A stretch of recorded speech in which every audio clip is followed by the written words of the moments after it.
Habari Gani. What's the news? Today's news is Ujamaa. Let's get into it.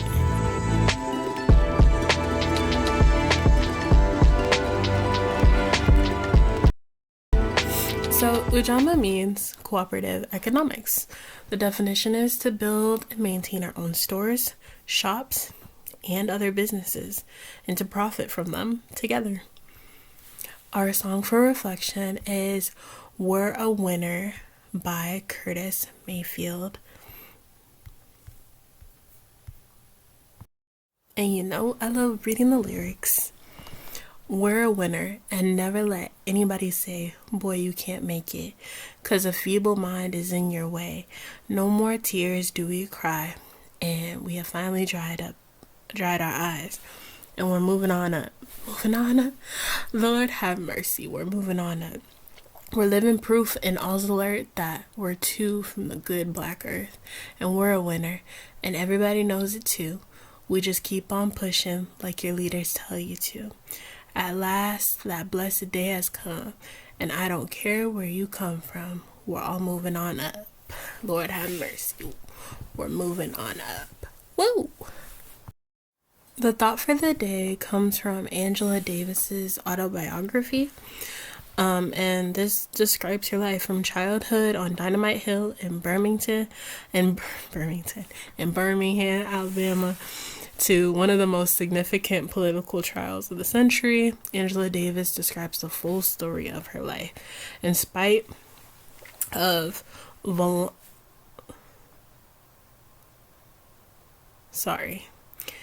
I lost my train of thought.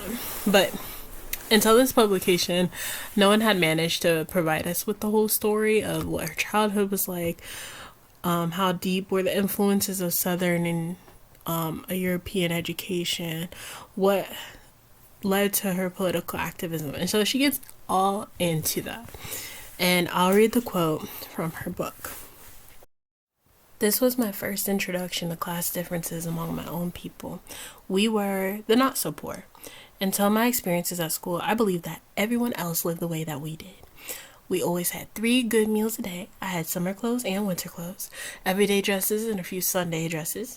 When holes began to wear through the soles of my shoes, although I may have worn them with pasteboard for a short time, we eventually went downtown to select a new pair.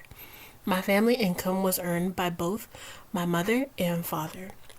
Before I was born, my father had taken advantage of his hard-earned college degree from St. Augustine's in Raleigh, North Carolina, to secure position teaching history at Parker High School. But life was especially difficult during those years. His salary was as close to nothing as money could be. So, with his meager savings, he began to buy a service station in the black section of downtown Birmingham. My mother, who, like my father, came from a very humble background, also worked her way through college and got a job teaching in the Birmingham elementary school system. The combined salaries were nothing to boast about, yet enough to survive on, and much more than was earned by the typical Southern black family. They had managed to save enough to buy that old house on the hill, but they had to rent out the upstairs for years to make the mortgage payments. Until I went to school, I did not know that this was a stunning accomplishment. Today's recipe is the Pink Party Punch. It's a keepsake that includes frozen strawberries and syrup, fresh lime juice, orange juice, and ginger ale. So, as we've been talking about during this time, the 4th principle of Kwanzaa is Ujamaa. It encourages us to create businesses, open stores, and make products to help and share with people in our communities.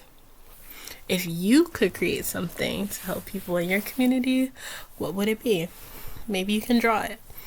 During her life, Madam C.J. Walker wanted other black women like herself to feel beautiful and be able to take good care of their hair.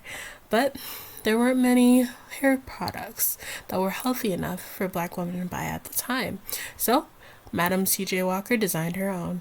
She started a successful hair care business and hired other black women to work with her to share items like creams, oils, and shampoos all over the United States. This specific hair product helped to grow and care for black hair. How do you care for your hair?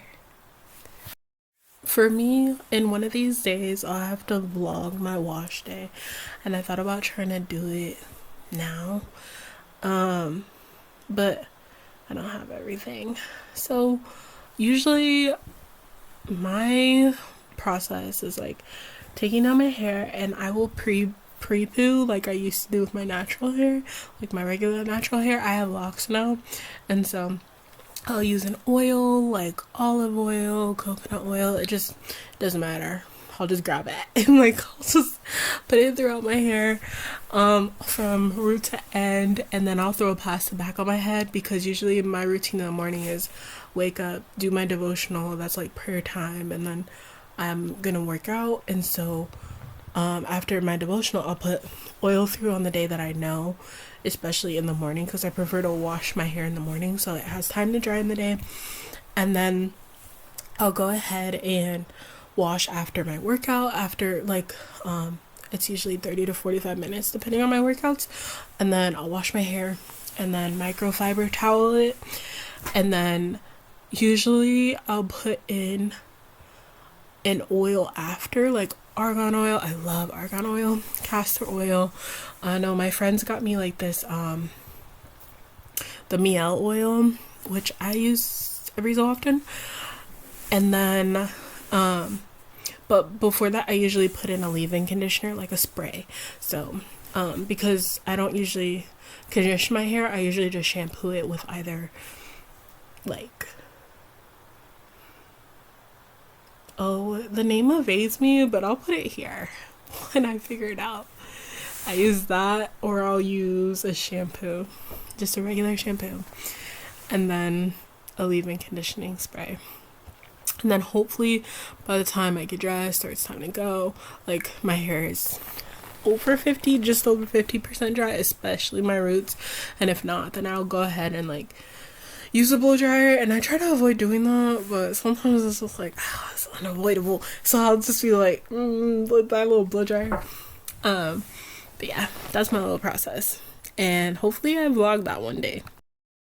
So in pondering the question on the children's activity, like if you could create something to help people in your community, what would it be? Especially if we're talking about cooperative economics and considering the plethora of ways in which it doesn't serve us and has constantly tried to exclude Black people. And it has exacerbated a racial income inequality for a long time, the current state of the economy. And I'm interested in like, how do we like go about like reimagining that? Like I think that's, if I'm creating something for the community, it's like reimagining the way not only we do economy, but like politics too. Like there's so much I feel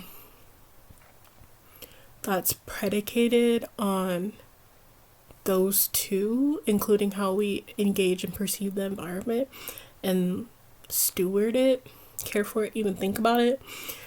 And so with all that like intertwined, like that's what I'm thinking about. And hoping like not only the research and work that I do contributes towards that reimagination, but also the conversations that I have, like even now, like bringing it up, like this doesn't serve us, it never did.